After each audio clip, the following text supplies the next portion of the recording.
হাবড়া কুমড়ো এলাকার পরিত্যক্ত কুয়োতে পড়ে বিপত্তি, 3 দিন পর উদ্ধার সারমেয়। জানা গিয়েছে, হাবড়া কুমড়ো এলাকার গৌরবঙ্গ রোডের ধার দিয়ে একটি দোকানের নিচে পরিত্যক্ত ও খোলা অবস্থায় থাকা গভীর কুয়োতে কোনোভাবে পড়ে যায় একটি সারমেয়। দিন কয়েক ধরেই অসুস্থ ছিল সে। গাড়ির ধাক্কায় কোমর ভেঙে যাওয়ায় হাঁটা চলাও করতে পারছিল না ঠিকমতো। এদিন সকালে খোঁজাখুঁজি করার সময় দেখা যায় কুয়োতে বাঁচার আকুতি জানাচ্ছে সে। আওয়াজ শুনে এরপর তাকে চিহ্নিত করে উদ্ধারের জন্য দ্রুত খবর দেওয়া হয় দমকলে। অবশেষে দমকলের চেষ্টায় উদ্ধার করা হয় ওই সারমেয়কে। 3 দিন ধরে বাচ্চাটাকে খুঁজে পাচ্ছি না। বাচ্চাটার মাজাটা ভাঙা ছিল।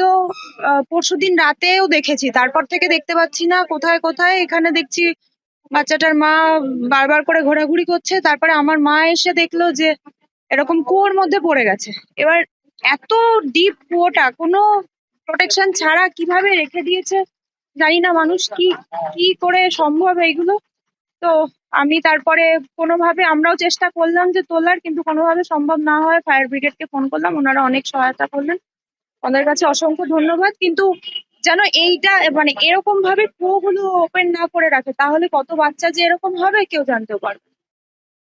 বর্তমানে তার চিকিৎসা চলছে।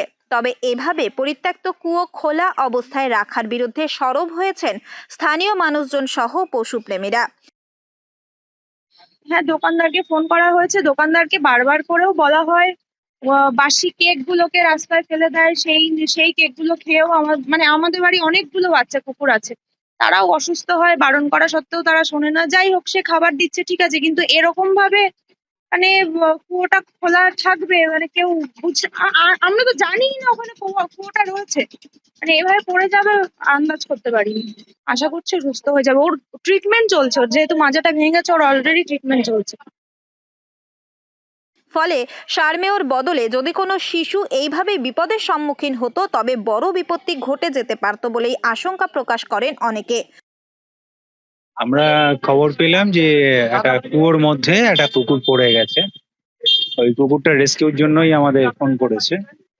তো আমরা এসে যেটা দেখলাম যে কুয়োটা এমন একটা পজিশনে রয়েছে যে একটা বেকারি রয়েছে, ছোট দোকান। দোকানের নিচে তার যে নিচের যে লোয়ার পোর্শন, যে ছাদ রয়েছে, তার নিচে কুয়োটা। এমন একটা পজিশন, আঢাকা অবস্থায় রয়েছে। এখন দোকান মালিককেও পাওয়া যাচ্ছে না, তাকে ফোন করা হয়েছে। আসলে পরে বলবো যে অন্তত এইভাবে আহ, মানে ওপেন কুয়ো এভাবে রাখতে না। কারণ এই জায়গায়, এটা যদি পুকুরের জায়গায় একটা মানুষের কোনো ছোট বাচ্চা পড়ে যেত, তাহলে তো সেটা মারাত্মক দুর্ঘটনা ঘটে যেত। এখন অবিলম্বে এই পরিত্যক্ত এই খোলা কুয়ো বন্ধ করার দাবি জানান স্থানীয় বাসিন্দারা। উত্তর 24 পরগনা থেকে রুদ্র নারায়ণ রায়ের রিপোর্ট, লোকাল 18 বাংলা।